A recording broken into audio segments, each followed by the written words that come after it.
इस बैठक में कई महत्वपूर्ण प्रस्तावों और नीतिगत फैसलों पर चर्चा की संभावना है। माना यह भी जा रहा है कि राज्य से जुड़े कई बड़े एजेंडों पर आज मुहर लग सकती है। सभी की निगाहें इस बैठक पर टिकी हुई है, जहां से कई अहम निर्णय निकल कर सामने आ सकते हैं। कल दोपहर करीब 12 बजे सीएम सम्राट कैबिनेट का विस्तार होने जा रहा है। जानकारी के मुताबिक बीजेपी से 12 और जेडीयू से 11 मंत्री शपथ ले सकते हैं और इसको लेकर गांधी मैदान में भव्य शपथ ग्रहण समारोह की तैयारी जोरों शोरों से चल रही है। राजनीतिक गलियारों में हलचल तेज हो गई है और सबकी नजर इस अहम विस्तार पर टिकी हुई है।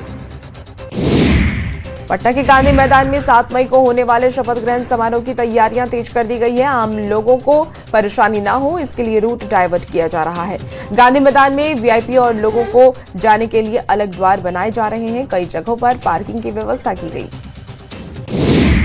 बिहार में मुख्यमंत्री आवास का दायरा अब और ज्यादा बढ़ाया जा रहा है। भवन निर्माण विभाग की ओर से नोटिफिकेशन जारी कर दिया गया है। नए आदेश के मुताबिक सीएम हाउस को अब 5 देश रत्न मार्ग का विस्तार किया गया है और इस फैसले को प्रशासनिक जरूरतों और सुरक्षा व्यवस्था के मद्देनजर अहम माना जा रहा है। बिहार सरकार ने बड़ा फैसला लिया है। मुख्यमंत्री आवास एक अन्य मार्ग का नाम बदल दिया गया है। अब इसे लोक सेवक आवास के नाम से जाना जाएगा। साथ ही मुख्यमंत्री सम्राट चौधरी को यह आवास आधिकारिक रूप से आवंटित कर दिया गया है। आईआरसीटीसी घोटाला मामले में आज बड़ा दिन हो सकता है। इस केस में लालू प्रसाद यादव, राबड़ी देवी और तेजस्वी यादव समेत कुल 16 आरोपी शामिल हैं। मनी लॉन्ड्रिंग से जुड़े इस बहुचर्चित मामले में आज आरोप तय करने को लेकर के अहम फैसला आने की संभावना है। छपरा में एक दर्दनाक सड़क हादसे में 4 लोगों की मौत हो गई। भगवान बाजार थाना क्षेत्र के न्याय बस्ती लोहा टोला के पास एक पिकअप गाड़ी पलट गई। हादसे में 5 से ज्यादा लोग घायल हुए हैं। स्थानीय लोगों की मदद से घायलों को अस्पताल में भर्ती कराया गया।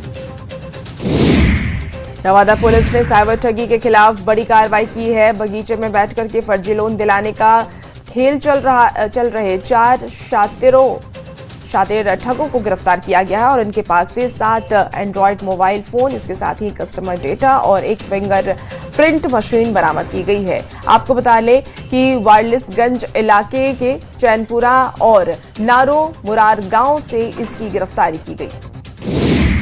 जहानाबाद में एक ट्रक में लदी कई बाइक जलकर के खाक हो गई। बताया जा रहा है कि ये गाड़ियां बेंगलुरु से नूतन शोरूम लाई जा रही थी। देर रात करीब 12 बजे के बाद अचानक से ट्रक में आग लग गई। आग लगते ही ड्राइवर और खलासी मौके से फरार हो गए। स्थानीय लोगों की सूचना पर दमकल विभाग की टीम ने आग पर काबू पाया और आग से लाखों के नुकसान का अनुमान है।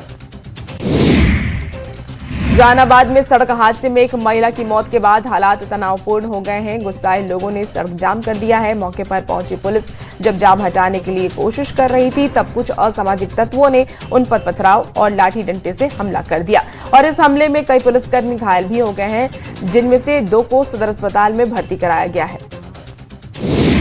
पटना सिटी के फतुहा थाने के सरवारपुर अखरिया गांव में प्रेम संबंध को लेकर के शुरू हुआ विवाद हिंसा में बदल गया। कुछ दिन पहले एक युवती अपने प्रेमी के साथ फरार हो गई थी, जिससे नाराज परिजनों और समर्थकों ने आरोपी युवक के परिवार पर लाठी डंडों से हमला कर दिया और इस हमले में 5 से ज्यादा लोग घायल हो चुके हैं, जिन्हें फतुहा पीएचसी में भर्ती कराया गया है। आपको बता दें कि घटना से गुस्साए ग्रामीणों ने फतुहा थाने का घेराव कर जमकर हंगामा किया। नालंदा के राजगीर में 17 मई से मलमास मेला शुरू होने जा रहा है और मेले की तैयारी जोरों शोरों से चल रही है, लेकिन ब्रह्मकुंड से सप्तधारा कुंड में पानी की कमी चिंता का विषय बना हुआ है। कई कुंड सूखने की वजह से बंद हो चुके हैं। हालांकि जिला प्रशासन और पंडा कमेटी इन बंद कुंडों में पानी भर करके उन्हें फिर से चालू करने की कोशिश में जुटी हुई है, ताकि मेले में आने वाले श्रद्धालुओं को स्नान के दौरान किसी तरह की परेशानियों का सामना न करना पड़े। गिरिडीह में बिरनी अंचल के 11D गांव में बुलडोजर कार्रवाई की गई है और आपको बता दें कि पुलिया पर बने अवैध मकान को जेसीबी से ध्वस्त किया गया। प्रशासन की इस कार्रवाई का ग्रामीण ने जमकर विरोध किया है। इस दौरान पत्थरबाजी और आगजनी भी की गई है। गुस्साए ग्रामीणों ने 2 मोटरसाइकिल को भी जलाया। हजारीबाग के चौपारण में भी अतिक्रमण के खिलाफ सख्त कार्रवाई की गई। 6 लेन सड़क और फ्लाईओवर निर्माण को लेकर के बुलडोजर कार्रवाई की गई है। अंचल अधिकारी संजय यादव की मौजूदगी में बुलडोजर चलाकर सड़क किनारे किए गए अवैध कब्जे को हटाया गया। मुंगेर में ब्रांड फैक्ट्री में भीषण आग लग गई है। आपको बता दें कि ब्रेड फैक्ट्री में भीषण आग लगी है। घटना गांधी मैदान चौक के पास की बताई जा रही है, जहां बताया गया है कि फैक्ट्री का ओवन फटने से आग लग गई और देखते ही देखते इस आग ने भयावह रूप ले लिया है, जिसमें लाखों की संपत्ति का नुकसान हुआ है। हजारीबाग में निजी अस्पताल में कथित लापरवाही से गर्भवती महिला की मौत हो गई। परिजनों का आरोप है कि दलाल के जरिए उन्हें अस्पताल में भर्ती कराया गया और गलत इलाज किया गया। हालात बिगड़ने पर महिला को रेफर किया गया और लेकिन रास्ते में ही उनकी मौत हो जाती है। आक्रोशित परिजनों ने चौक को जाम कर दिया। धनबाद के चौसनाला में सेल प्रबंधन के खिलाफ स्थानीय ग्रामीण सड़क पर उतर आए हैं। झरिया कोयला इस्पात मजदूर पंचायत के बैनर तले लोगों ने रेलवे साइडिंग को जाम कर जोरदार प्रदर्शन किया है। ग्रामीणों का आरोप है कि रेलवे साइडिंग से फैल रहे प्रदूषण के कारण बीमारियों का खतरा बढ़ा। भागलपुर में पुल का पिलर गिरने से मामले में सीएम सम्राट चौधरी एक्शन मूड में नजर आ रहे हैं। सीएम ने पुल का हवाई सर्वेक्षण किया है। सीएम ने इस दौरान टूटे हुए पुल की जानकारी ली। डिप्टी सीएम विजय चौधरी और कई अधिकारी भी वहां पर मौजूद रहे। बता दें कि रविवार की रात भागलपुर के विक्रमशिला पुल का एक पिलर टूट गया था। सीएम सम्राट चौधरी ने मुंगेर में प्रस्तावित मरीन ड्राइव परियोजना का जायजा लिया है। बबुआ घाट में विकास कार्यों का सीएम ने निरीक्षण किया। वहीं सीएम ने अधिकारियों के साथ बैठक की है और परियोजना को धरातल पर उतारने की बात कही। हजारीबाग में जिला कांग्रेस कार्यालय कृष्ण बल्लभ आश्रम में प्रेस कॉन्फ्रेंस का आयोजन किया गया, जिसमें स्थानीय पत्रकारों ने काला बिल्ला लगा करके विरोध जताया है। पत्रकारों ने हाल ही में उनके साथ हुई मारपीट की घटना के विरोध में दोषियों के खिलाफ कड़ी कार्रवाई और न्याय की मांग की। वियतनाम के राष्ट्रपति लोम बोध गया पहुंचे हुए हैं। आपको बता दें कि गयाजू इंटरनेशनल एयरपोर्ट पर मुख्यमंत्री सम्राट चौधरी और राज्यपाल लेफ्टिनेंट जनरल सैयद अता हसनैन ने उनका स्वागत किया है और इसके बाद वो बोध गया महाबोधि मंदिर पहुंचे, जहां पुजारी ने खादा भेंट कर उनका स्वागत किया। चाईबासा के चकदरपुर थाना क्षेत्र में अवैध शराब के खिलाफ कार्रवाई की गई है। 6 शराब भट्टियां ध्वस्त करते हुए 3200 किलो जावा महुआ जब्त किया गया है। वहीं छापेमारी की भनक लगते ही आरोपी मौके से फरार है। मोतिहारी के डुमरिया घाट थाना इलाके में पुलिस ने शराब की बड़ी खेप को पकड़ा है। यूपी से एक लग्जरी कार में शराब की बड़ी सप्लाई की जा रही थी। बड़ी खेप की सप्लाई की जा रही थी और पुलिस को मिली गुप्त सूचना के आधार पर कार्रवाई की गई। मौके से एक आरोपी को भी गिरफ्तार किया गया। छपरा के पानापुर थाना क्षेत्र के धनौती गांव से एक वीडियो इस वक्त वायरल हो रहा है। वीडियो में स्थानीय चौकीदार भागवत राय खुलेआम शराब पीते नजर आ रहे हैं। हालांकि न्यूज 18 इस वायरल वीडियो की पुष्टि नहीं करता। लखीसराय में जमीन विवाद में युवक राजकुमार यादव उर्फ राजा की गला दबाकर हत्या कर दी जाती है। परिजनों ने पड़ोसी संजय यादव पर घर बुलाकर के हत्या करने का आरोप लगाया है। पुलिस ने शव को पोस्टमार्टम के लिए भेजा। एफआईआर दर्ज कर आरोपियों की गिरफ्तारी के लिए छापेमारी शुरू कर दी गई। छपरा में संदिग्ध स्थिति में महिला की मौत हो गई। परिजनों ने ससुराल वालों पर हत्या का आरोप लगाया। परिजन का कहना है कि दहेज के लिए हत्या की गई। कोपा थाना क्षेत्र के सादपुर बली गांव की एक घटना बताई जा रही है। आरा के सहार प्रखंड क्षेत्र के अंधारी बालू घाट पर संचालित तिरुपति एचपी कंपनी के खिलाफ मनमानी और अवैध खनन का आरोप लगा है। पंचायत समिति सदस्य ने शिकायत कर कार्रवाई की मांग की। धनबाद में गैंगस्टर प्रिंस खान के नेटवर्क को ध्वस्त करने में पुलिस जुटी है। प्रिंस खान के खास गुर्गे सैफी अब्बास नकवी उर्फ मेजर को फिर से एक दिन के रिमांड पर लिया गया। पुलिस उससे पूछताछ कर रही है, जिसमें कई चौंकाने वाले खुलासे होने की बात सामने आ रही है। बाढ़ अनुमंडल के मोकामा थाना पुलिस को एक बड़ी सफलता हाथ लगी है। पुलिस ने हाल ही में हुई एक बड़ी चोरी की घटना का सफल उद्भेदन करते हुए एक शातिर अपराधी को गिरफ्तार किया। आरोपी के पास से भारी मात्रा में चोरी किए गए सोने चांदी के आभूषण के साथ साथ अवैध देसी कट्टा और जिंदा कारतूस भी बरामद हुआ।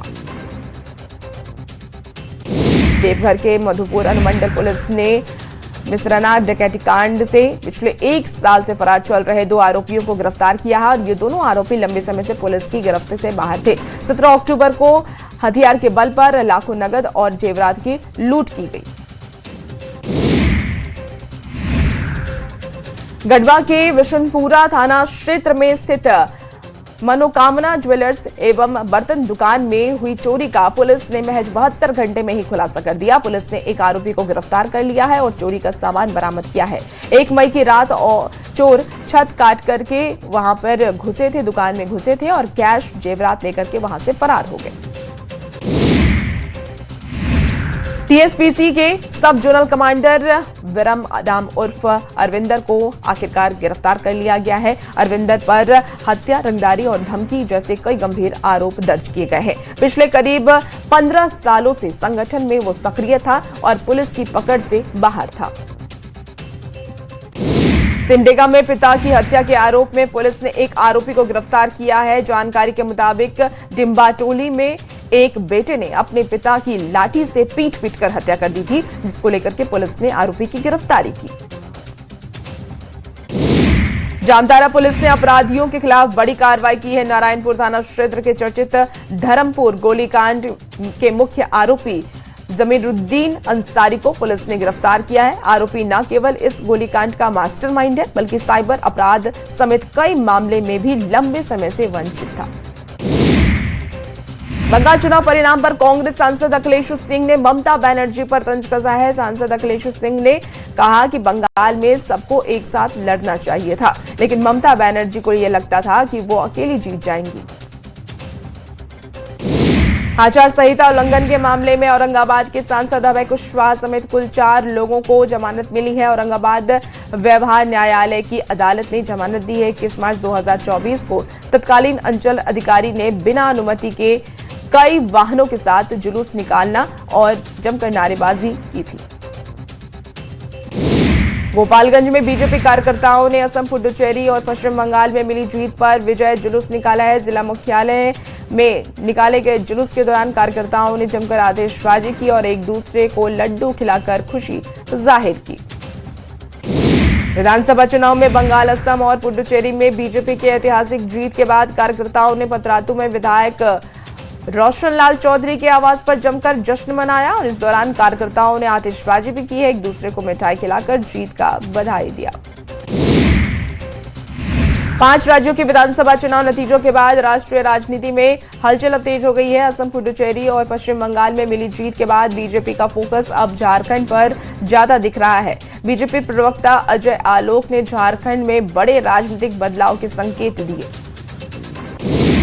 झारखंड में वित्त मंत्री राधाकृष्ण किशोर के पत्र से खलबली मची है। प्रदेश अध्यक्ष की कार्यशैली पर सवाल उठे। कहा, एक आंख में सुरमा तो दूसरे में काजल से चल रही है झारखंड कांग्रेस, बीजेपी ने चुटकी ली। मोतिहारी के चकिया में बिजली विभाग के एक कर्मी की करंट लगने से दर्दनाक मौत हो गई। बाईपास के पास बिजली मरम्मत कार्य के दौरान एक कर्मी पोल पर चढ़ा हुआ था और इसी दौरान अचानक करंट की चपेट में आ गया, जिससे उसकी मौके पर ही मौत हो गई। हादसे के बाद मृतक के परिवार में कोहराम मचा है। बेगूसराय में 2 ट्रकों की भीषण टक्कर के बाद दोनों ड्राइवर की मौत हो गई। श्री कृष्ण सेतु पर हादसा हुआ है, जिसके बाद ट्रक के अंदर फंसे ड्राइवर की मौके पर ही मौत हो गई। घंटों मशक्कत के बाद शव को बाहर निकाला गया। शव पोस्टमार्टम के लिए भेज पुलिस अब जांच में जुट गई है। हजारीबाग के चौपारण थाना क्षेत्र के पास NH 19 पर सरिया लदे एक चलते ट्रक में अचानक से आग लग गई। आग की लपटें बढ़ती देख ड्राइवर और खलासी ने ट्रक से छलांग लगा दी, जिससे कि उनकी जान बच गई। वहीं फायर ब्रिगेड की टीम मौके पर पहुंची और आग पर काबू पाया। आग लगने से नेशनल हाईवे पर जाम लगा।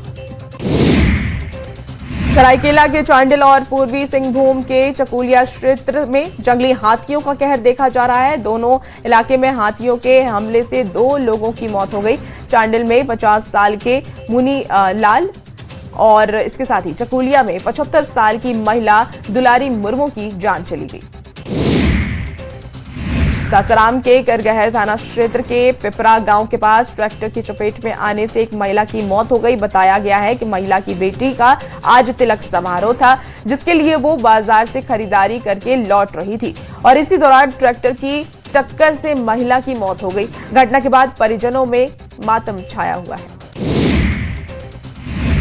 बेगूसराय में चलती धुरियान एक्सप्रेस ट्रेन से गिरकर के युवक का पैर कट गया है। आपको बता दें कि बरौनी पटना रेलखंड पर राजेंद्र पुल स्टेशन के पास हादसा हुआ। बताया गया है कि युवक परिवार सहित शादी समारोह में शामिल होने जा रहा था और इसी दौरान हादसे का शिकार हो गया।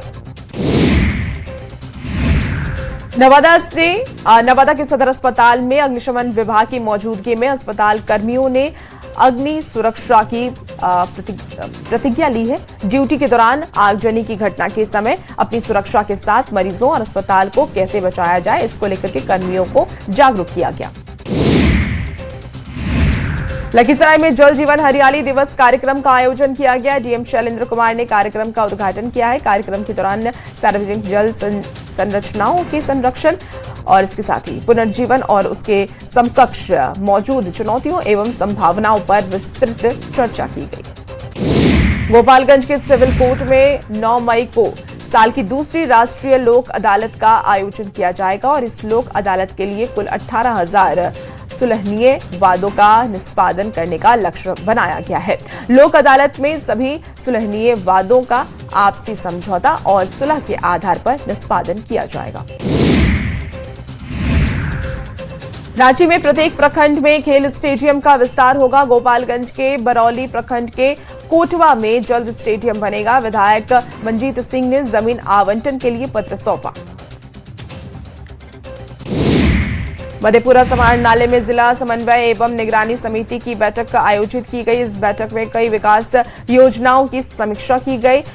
आपको बता दें कि विभागवार समीक्षा में कई योजनाओं की प्रगति पर संतोष जताया गया। वहीं लंबित कार्यों को शीघ्र और गुणवत्तापूर्ण ढंग से पूरा करने के निर्देश दिए गए।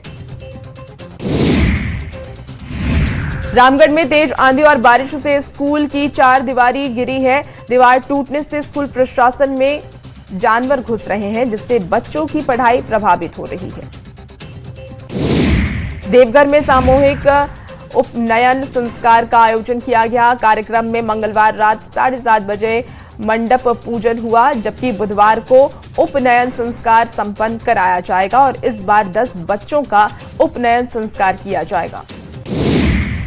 मधेपुरा सदर अस्पताल में समय से इलाज न मिलने पर नवजात शिशु की मौत हो गई। परिजन ने अस्पताल प्रशासन पर गंभीर आरोप लगाए हैं। परिजनों का ये कहना है कि प्रसव के कुछ समय के बाद बच्चे की तबीयत बिगड़ी और 20 से 30 मिनट तक डॉक्टर मौके पर नहीं पहुंचे, जिससे कि बच्चे की मौत हो गई। भागलपुर में विक्रमशिला पुल का हिस्सा गिरने के मामले में सीएम की बैठक के बाद इंडियन आर्मी की इंजीनियरिंग टीम कमांडिंग ऑफिसर समर्थ गुप्ता के नेतृत्व में वो भागलपुर पहुंची। अधिकारियों और एसडीआरएफ की जो टीम है उन्होंने निरीक्षण किया। मरम्मत कार्य को लेकर के रणनीति तैयार की जा रही। बाट के बख्तियारपुर स्टेशन पर ट्रेन की चपेट में आने से 2 महिला की मौत हो गई। मौत का सीसीटीवी भी सामने आया है। रेल ट्रैक पर आपको बता दें कि रेल ट्रैक पार कर एक प्लेटफॉर्म से दूसरे प्लेटफॉर्म पर ये महिला जा रही थी और इसी दौरान दोनों ट्रेन की चपेट में आ गई। जमशेदपुर में यात्री ट्रेनों की लगातार लेट लतीफी को लेकर के विरोध तेज हो गया है। रेल यात्री संघर्ष समिति अब चक्रधरपुर के साथ साथ खड़गपुर मंडल की ट्रेनों के खिलाफ भी आंदोलन करेगी और इस मुद्दे पर मुख्यमंत्री हेमंत सोरेन ने भी संज्ञान लेते हुए रेलवे मंत्री से सुधार की मांग की है। धनबाद में प्रधान मुख्य वन संरक्षण संजीव कुमार टूडी दौरे पर पहुंचे हैं और इस दौरान वन सुरक्षा और ग्रामीण विकास को लेकर के कार्यक्रम आयोजित किया गया। इस मौके पर ग्रामीणों को सोलर लालटेन और उन्नत चूल्हा बांटा गया है, जबकि आपको बता दें कि मशालची टीम को बाइक और सुरक्षा किट दी गई। धनबाद में नया मेडिकल कॉलेज बनने की प्रक्रिया शुरू हो गई है। सदर अस्पताल परिसर में जमीन चिन्हित करने का काम जारी है। करीब 5 एकड़ जमीन पर लगभग 400 करोड़ रुपए की लागत से पीपीपी मॉडल पर मेडिकल कॉलेज बनाया जाएगा। पलामू में प्रमंडलीय मुखिया सम्मेलन का आयोजन किया गया, जिसका उद्घाटन वित्त मंत्री राधाकृष्ण किशोर और ग्रामीण विकास मंत्री दीपिका पांडे सिंह ने किया है। इस मौके पर विधायक रामचंद्र सिंह सहित कई अधिकारी और पंचायत प्रतिनिधि मौजूद रहे। पंचायती राज व्यवस्था को सशक्त बनाने पर चर्चा की गई। झारखंड में जनगणना का काम शुरू है, लेकिन इसके साथ ही साइबर ठगी का खतरा भी बढ़ा है, जिसके लिए जनगणना विभाग अलर्ट मोड पर है। निदेशक प्रभात कुमार ने अपील की, अगर कोई जनगणना के लिए घर आए तो पहले उसका आईडी कार्ड जरूर जांच लें और साथ ही जनगणना के नाम पर किसी से भी ओटीपी साझा न करें।